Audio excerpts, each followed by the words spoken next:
This is Calvin Castine. We're standing in front of the Rouses Point Civic Center, and we're here for an annual visit that we pay here with Mike O'Brien. At least it's been Mike O'Brien as of last year. And if you see us looking at the camera a little bit more than we usually do, it's because this is our second take. In the first take, this camera suddenly started shooting the sky. I'm running on a camera on a tripod, and doesn't always point where I want it to point. Mike, I gave you a new nickname, Mike. I'll never say never again, O'Brien. Last year when we talked to you, you weren't quite sure if you'd ever want to get involved in this 4th of July celebration again, but lo and behold, here we are, and you're going at it full blast. Yes, we are. I really didn't want to do it again this year, but nobody stepped forward to do it, and it'll be the 38th annual for Rouses Point, and I just couldn't see letting it die. And our committee that worked with me last year, that I couldn't have done it without, I contacted them, and they all stepped forward again to help me out. So this year's been a lot easier than it was last year. Last year was our first time, so kind of got it down a little bit better this year. But we're still planning a big celebration, 4 days. With the final thing on Sunday night, which will be the parade. And if everybody that was here last year can remember, it was a big parade last year, and I think it'll be just as big or even bigger this year. We should have over near 100 units.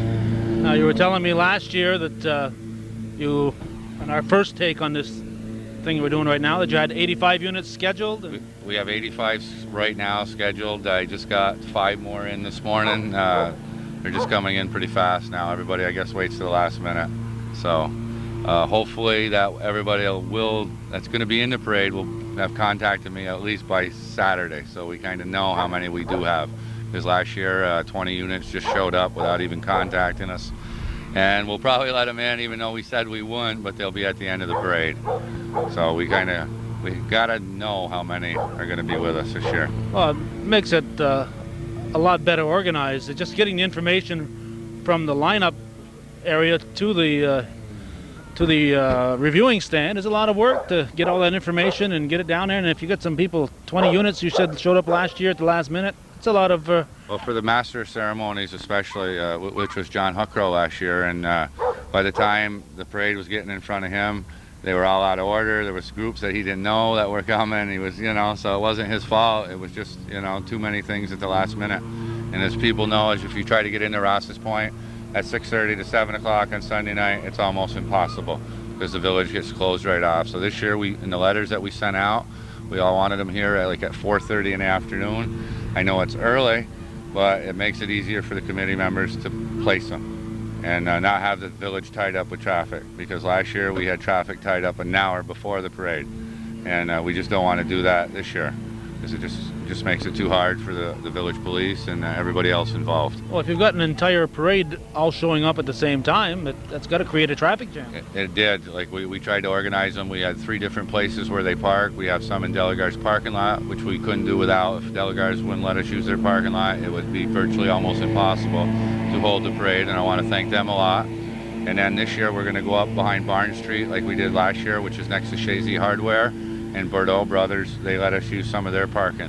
But even with that, I don't think we're going to have enough room, so we're going to either PowerTex has let us use their parking lot too, where we might have to come along the Bridge Road and up to in front of Shazy Hardware too. So it's going to be spread out. You ever considered starting this in Alberg? Yeah, it probably could reach all the way to Alberg if we could get it in one straight route, because I know that the beginning will meet the end this year again, which is quite a parade length when you talk all the way up Pratt and then the length of Maple down the lake and then all the way along Lake Street again. So it's going to be a lengthy parade again this year. Yeah, I've always felt that with your parade, that someone could lead it off and be the last person in the parade too if they wanted to. I think they could be if they really wanted to.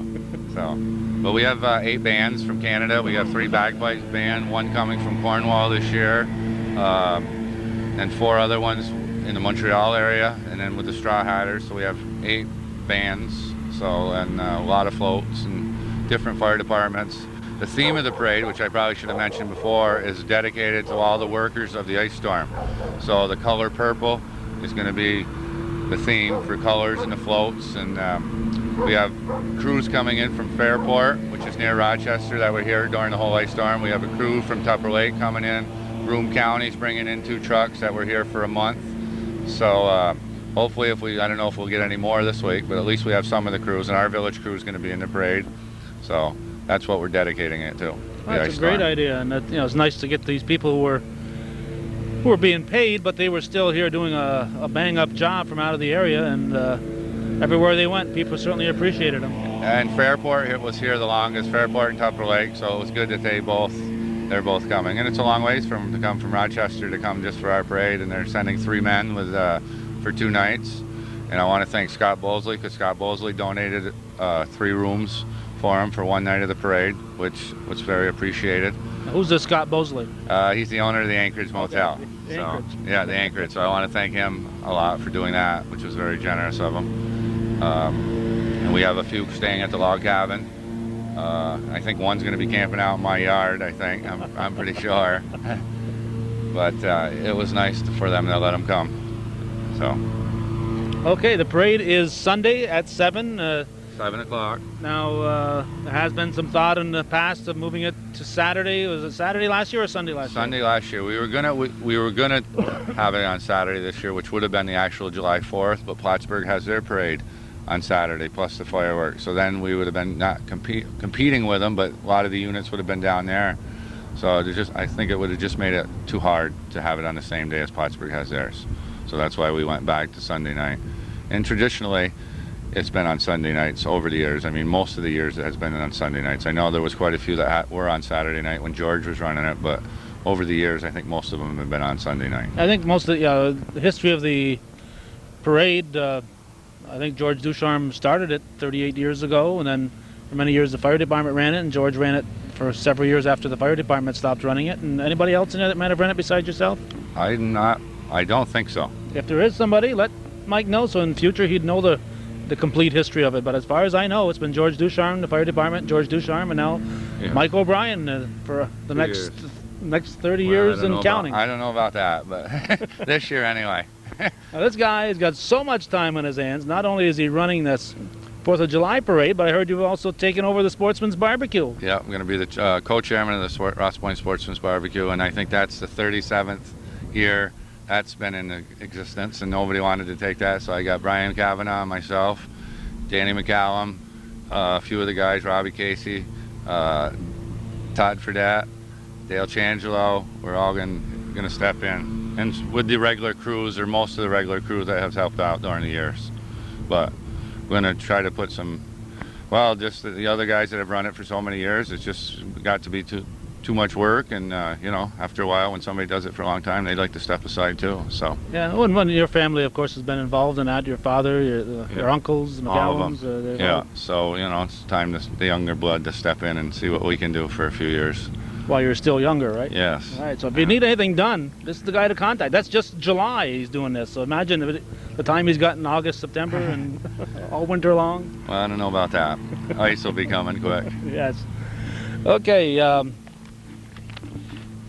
This is going to be shown on Wednesday the 1st because we want to get it on before the things begin. So let's run through what's happening on Thursday, the opening day. We see the carnival has arrived here yet, but they won't be set up until Thursday.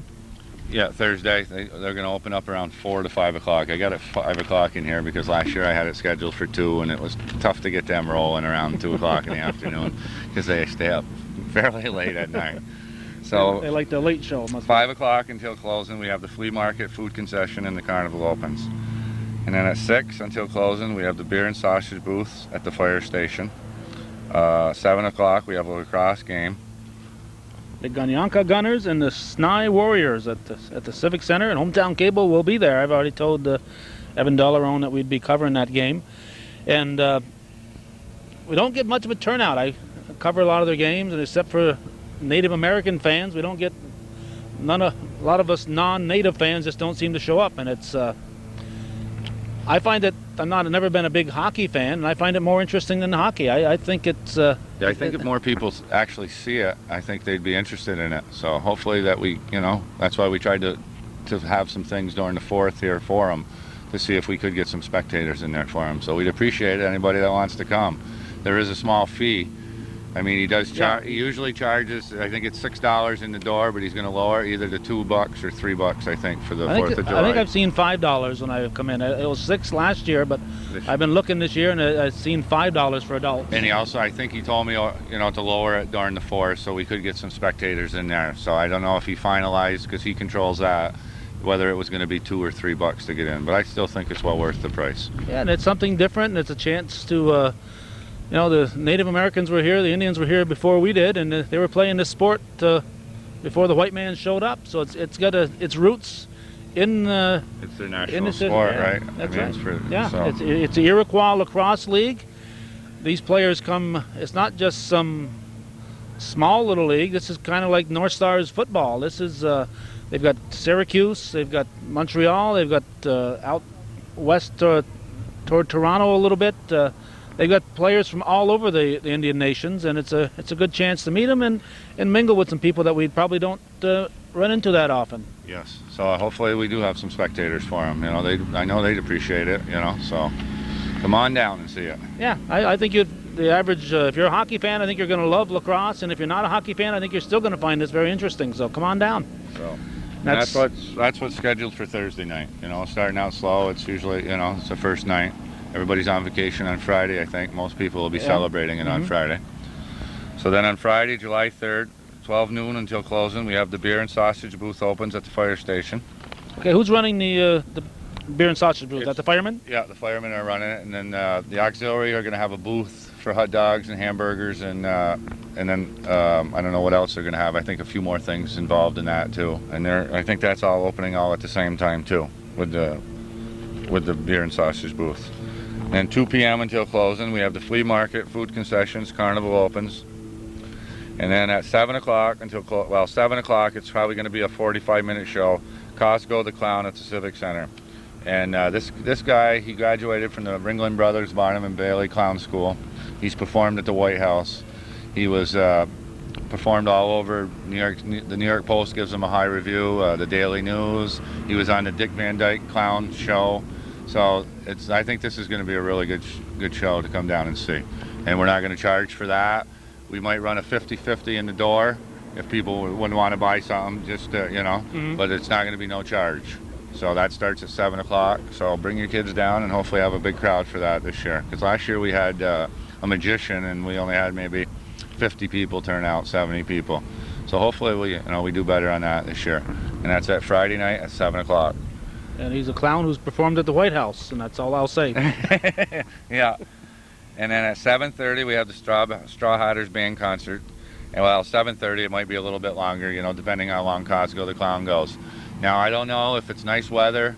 It's either going to be inside the Civic Center or we might put them out underneath the gazebo, which is right next, Mike, I tape the Straw Hatters and in the past the St. Patrick's Choir every year. And it seems like every year I hear raindrops on the roof while they're playing. I know. So hopefully we're getting that early in the week this week. So hopefully we have good weather for the 4 days. Praying anyway. Here. Okay, no St. Patrick's Choir this year. No, they only had 10 members or something, and quite a few were going to be out of town. So they didn't really want to go with 8 to 10 people. So this will be one of the few years that they haven't performed. And Ruth was really sorry that they couldn't be involved, So, but I don't know how many years without them. It's quite a few, because I know they've performed for quite a few straight years. So as far back as I can remember, they've been there, and so they'll be missed this year. So they're usually part of the program. And there might be a lacrosse game, and I can't tell you for sure because there's a little mix-up on the schedule in there. There was one scheduled for Saturday afternoon at 2 o'clock, but Evan wanted to maybe go Friday night. But I told them that if they do, that they can't start till 8:30 to 9 o'clock. So that's still up in the air, and he hasn't got back to me yet on that. So you'll just have to check your paper or something. Maybe they'll have it in the paper for that day or something if it is changed. Or watch Hometown Cable. Yeah. It'd be very interesting if there's a lacrosse game during the Straw Hatters concert. That would be unique. Yeah, that would be unique. Yes. When I was supposed to see Evan last week. I'll be seeing him obviously in a day or two here, but there was also thought of holding that game on Saturday as originally scheduled at Gunyanka at the Bingo Hall near Altona. So I don't know what they finally decided. like I said, like Mike said, watch the paper, watch Hometown Cable. We'll try to keep you apprised of whether the game will be July 3rd in Rouses Point or July 4th at Gunyanka. So then we move on to Saturday, July 4th. 9:30, we have the 15th annual Freedom Run. Starting point is the Rouses Point Elementary School on Maple Street. Trophies will be awarded after that. I think you have to contact Brian Norton as the person contact. I don't have his number with him, but he lives in Rouses Point. I think his phone number's in the book. He's in charge of the Freedom Run. Is that a particular group that runs that, Mike? Well, I think it is. I think, it's the whole area here, but I think basically it's probably the ones that run in it every year. But Okay. I really don't have nothing to do with that other than to Just put it in my paper list of schedule, and yeah. get them the trophies. So 12 noon, we have the beer and sausage booth opens at the fire station again, plus the food concessions that the auxiliary is running. And Okay, the food concessions will, I would hope, be hamburgers, hot dogs, that type of stuff. That's what they're selling, I think, this year over there. Yeah, not everybody wants No, a sausage. 6 or 7 sausages during No, the course but of the day. the auxiliary is actually running that over there. And 2 p.m. again, we have the flea market, food concessions, and the carnival opens. Any idea number of rides in this carnival? No, I don't. I haven't even got. He just rolled in during the night here, so I don't think they have all their stuff here yet. Okay, they'll be right here On the ground, yeah, set up throughout the whole parking lot right here. starting Thursday night. Thursday night, going through Sunday night. So, and then we have the flea markets that are going to be down. Well, maybe Calvin later can move the camera down, but it's going to be down on the ground, so around the playground and stuff. That's where they've been in the past. Yeah, right? yeah, because we run out of room. They kind of complain. They like to be up on the tarmac, but I mean, we can't put all this heavy equipment down on our grounds down there because it would just do too much damage to our playground. So, Yeah. Well, people just have to learn to wander down there. I don't know why. Yeah, they seem to stop at the carnival and they don't seem to walk for And the it's flea nice. markets. And it's nice walking. It's grass back there. It's not like you're still on the tarmac. I think That's why I'd like to put the straw hatters, if it is a nice night, like for Friday night, down underneath the gazebo outside, and if it's a nice night. Uh-huh. So, and then on 7 o'clock we have the North Country Square dancers are going to be performing inside. It's either another thing. It's depending on the weather, because they didn't care where they went. If it's nice, they'd go outside, but if it's not, we'll put them inside. And that takes care of Saturday night. Oh, and Friday night too, on the beer tent over there, Mike and Melody Bushy will be doing their DJ service for the firemen over there. I think they're gonna play from 7 to 11. Not sure on the time because I'm not really in charge of that either, but I think it's 7 to 11 at the fire station that so night. there'll be music. There'll be music around. So eat your sausage by. Yeah. So. A lot of polkas probably with sausage. Yeah, probably. Yeah, knowing Mike Bushy, he'd probably got a lot of polka music in his repertoire. Yeah. So then we move on to Sunday, the big day. 12 o'clock, the original Rouses Point Fire Department chicken barbecue is back at the fire station. I hope this isn't the original chickens, though. No, I don't think so. It's brand new chickens. Yeah, so. And then 12 noon again, the beer and sausage booth, hamburger, hot dog, that all opens at the fire station. 1 o'clock till closing, flea market, food concessions, carnival. 7 p.m., the street parade, bigger and better than ever. Well, Hopefully. That's a heck of a statement. I put that in there, but hopefully we'll pull it off. I think it's going to be. Because if there's one parade that has a great reputation, it's this parade here. And I think it's going to be. I Even think it's going to bigger be. and better. I think it's going to be excellent. All right, you heard it here second. It's been in the paper first. I know I'll hear about it if it isn't. So everybody will let me know. By the way, who printed your paper? Jimmy Rochester, Border Press. Yeah. Raffle drawing will be after the parade at the reviewing stands. Knights of Columbus of Rouses Point is running that this year. I think first prize is $750. I think second is $500, and third is $250 or something like that. So I'm not positive on it, but the Knights of Columbus, Paul Kluche is running that. Well, the whole Knights, but he was in charge of it. So you can see maybe one of your local KSC members if people want to get raffle tickets. And then after the parade, which last year was pretty right on, about 20 minutes to within a half an hour after the parade, the fireworks started.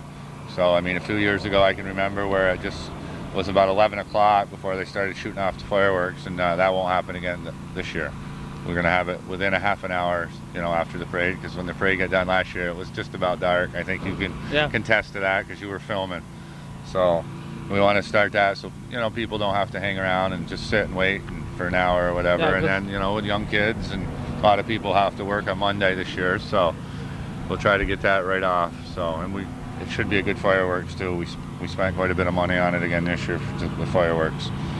And that's one of the reasons why you thought about putting the parade on Saturday, because having a parade on Sunday, people have to work the next day. The holiday this year is on Friday, so a lot of people have to work again on Monday, but I still think we'll have a good turnout, you know.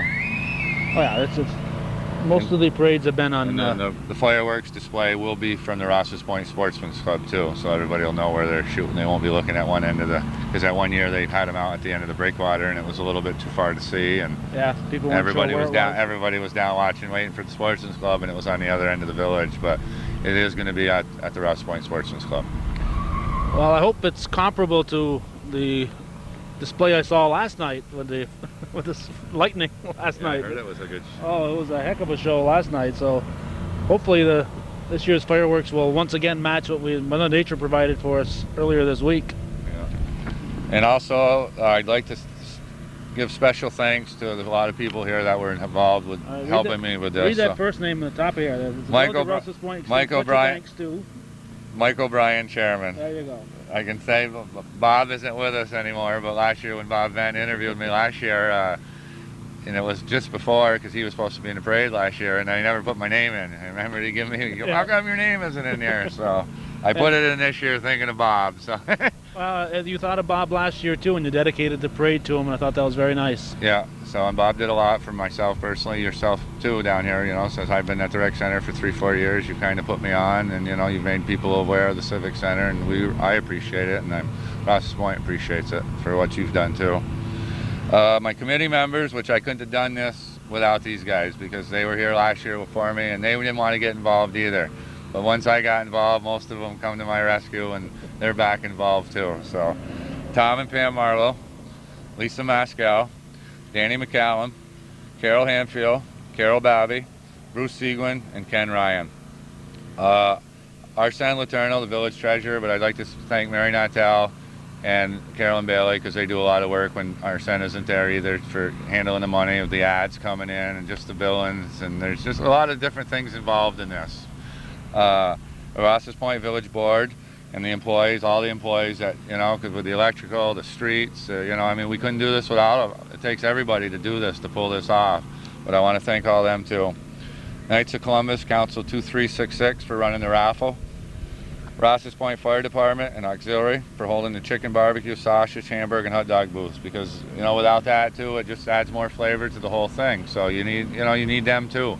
And I appreciate that too.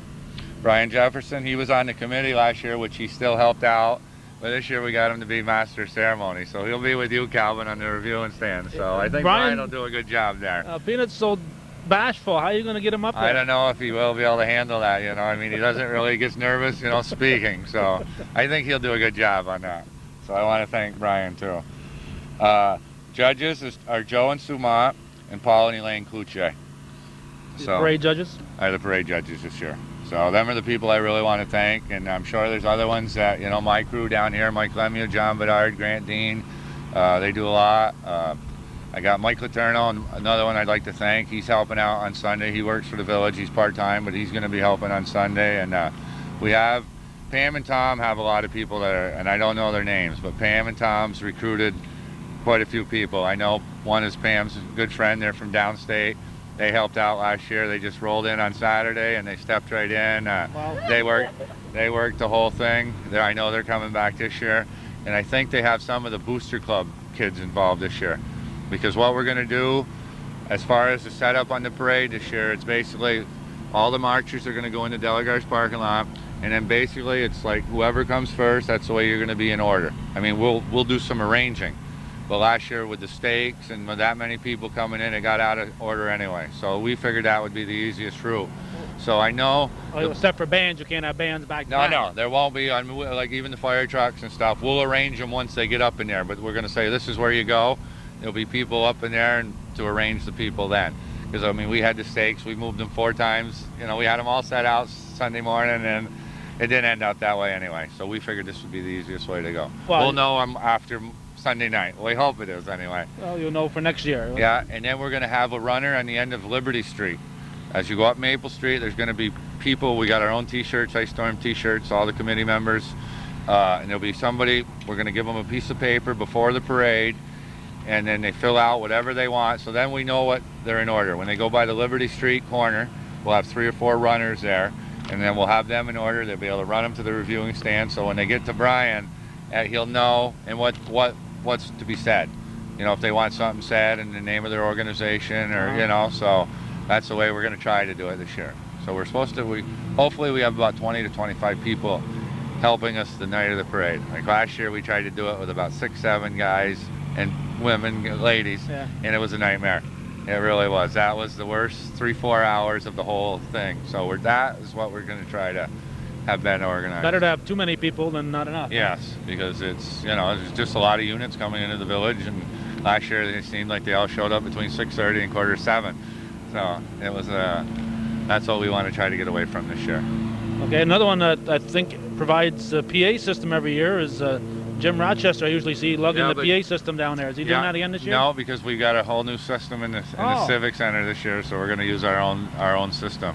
So, and then I got Mike Lemieux that works for me, and Mike's pretty involved in that, so Mike's going to handle setting that up for me. But we want to thank Jimmy for over the years too, because I guess he did always come to the rescue here on that day. Yeah, and sometimes the sprinklers were coming down, and I'd say, gee, I don't think I'd want my stuff out there. But and another thank you is Carl Smith from Peterbilt. He's lending us the flatbed for the library things, for the reviewing stand. So I want to thank Carl for doing that this year. And because last year we run around, Owen Harvey did give it, but we didn't have no steps last year. And we run Tom Marlowe and me run around that Sunday and to find steps, and it ended up they weren't high enough, so kind of run into a problem there. So that's going to be all taken care of this year. So. All right. James C. Smith. Yep. Okay. So anything else, Mike? That No, I think that's about it. So hopefully everything will come off all right. And the food, of course, you got to pay for, but outside of the lacrosse games, everything else is free and open to the public. Everything is free, yeah. So hopefully come on down and have a good time. Hopefully the weather stays good. Gets good. Yeah. We've. I can't imagine us getting any more rain than what we've had already. So I hope we're all rained out for a while. The extended forecast right now says Thursday it's supposed to start getting nice, and it looks good for the whole weekend. Just hopefully it stays that way. Okay, we've been talking to Mike O'Brien, and we've been talking about the 38th annual Rouses Point 4th of July parade celebration, and it all starts on Thursday, July 2nd, and it culminates on Sunday, July 5th at 7 p.m. with a giant, bigger and better than ever parade. Hope you'll be there.